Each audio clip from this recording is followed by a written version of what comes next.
It all first came to me as far as playing drums was probably in the little town of Kona on the Big Island of Hawaii. And then around, I think, 1988-ish was when everything hit me, where I got so into Metallica and Lars. I got a drum set, which was it was a Remo drum set, actually, the PTS pre-tuned series, which I just clicked on the heads. And it was rad, because I was like, oh, I finally got a drum set to play with. This is so awesome. But I think even then I knew, I was like, this is kind of weird though, because I can't like tune. So I think it was like a real good introductory. And then I was still waiting to get my first Tama kit, which was a Swing Star, probably in like 1989.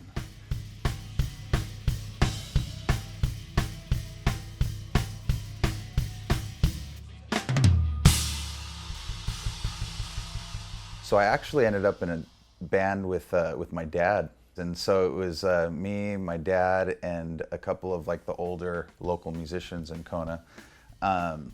And we just would play some parties that would be your typical, everyone in Kona, backyard barbecue. But then that's what totally burnt me out on it too.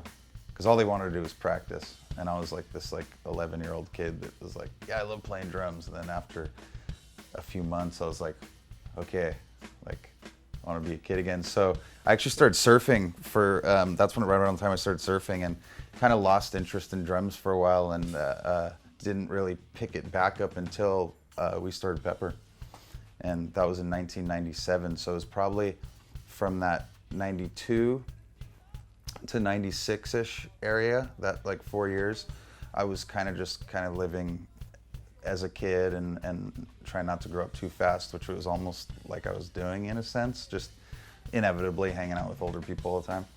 So when the idea of starting what has been my band for the last 20 years came about with the two other gentlemen in my band, Cleo and Brett, you know, I just got so interested again, and I've been playing for the last 20 years ever since.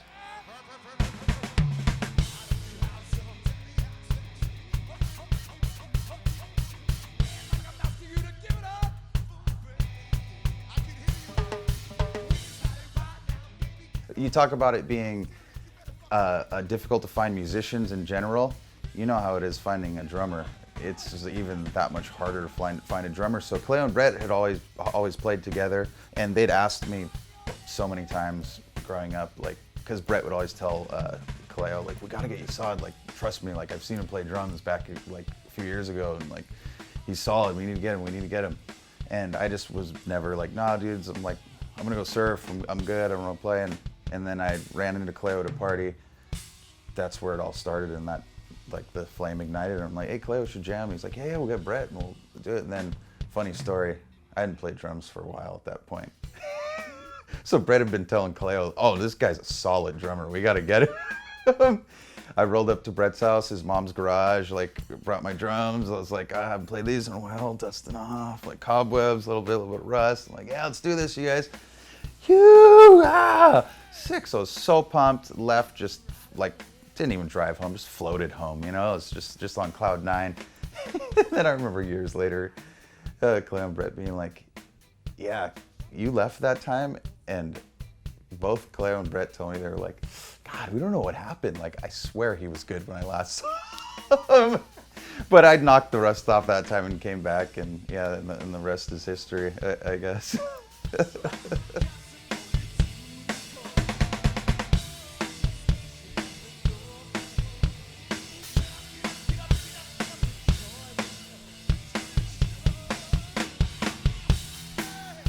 So we got the band together after I'd knocked the rust off, and we started jamming around, and then, you know, kind of people started digging us. And then I remember I took a trip right after we started the band, and right after I graduated high school in 1997, took a trip to San Diego with a buddy. And I remember in Mission Beach on the boardwalk, I saw a band called Buck 09, an old ska band from Southern California. And I don't know what it was, I can't really explain it, but just something in me was like, oh, maybe like that'd be rad to have the band over here and see what would happen. And I went back to Hawaii, mentioned it to the guys, like, oh, that'd be rad if we moved to the mainland at some point. Like, just try playing music over there. Flash forward about maybe 6 months later, Cleo and Brett just hit me up. They're like, hey, we quit our jobs.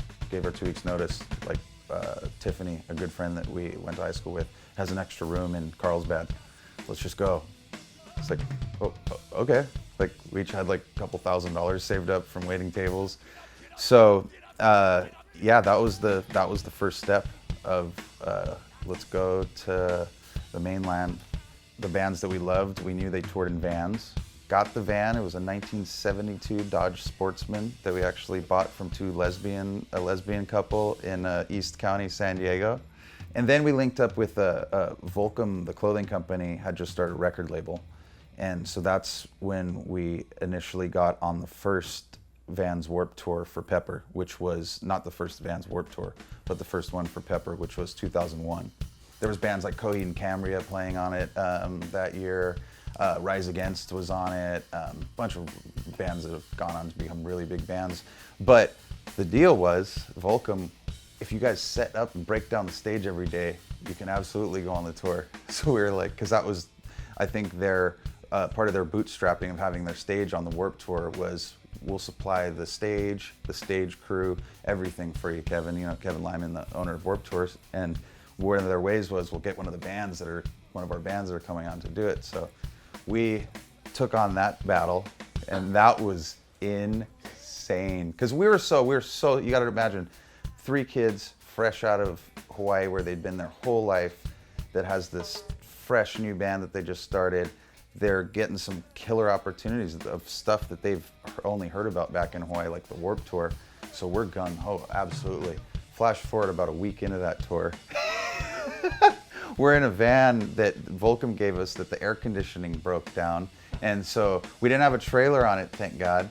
But the thing we didn't realize about setting up and breaking down the stage is you gotta be there before everyone. Because we had to be like at the trucks where all the semis were, being like, yeah, those pallets, yeah, there are. Yeah, bring them over here. Okay, the forklift, okay, it's going over here to our place. And we'd set up the stage. We'd watch everyone play on it. We'd play on it for a half hour. Then we'd wait for everyone to finish.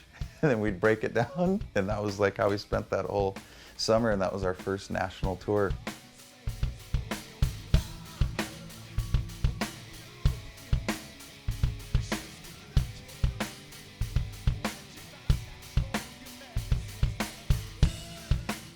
I've started drums that time I talk about when I got my first Tama kit.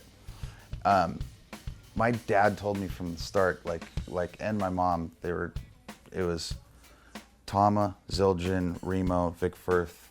That's the best. That's what you want to play. Go on, son. You know, so it's like, and then it went beyond that where I started noticing or maybe it wasn't I started noticing, maybe it was a subconscious thing, all my favorite drummers ended up playing the same. So it was real ingrained for me. But when I started playing drums, I think it was it started my quest of getting to my dream lineup of weapons per se for drumming. And yeah, I don't know exactly why it took so long, but it just, but I'm here now, I think is the point where that's exactly what I play. And I mean, I was telling Sarah from Zildjian the other day, and as cheesy as it sounds, I'm like, don't take this the wrong way, but you guys literally helped me to live out my childhood dreams, and it's just simply amazing, and I'm so grateful for it. But yeah, in a nutshell, I finally gotten to the path where I've got all my weapons in line, and I'm fighting the good fight fully armed, and it's amazing.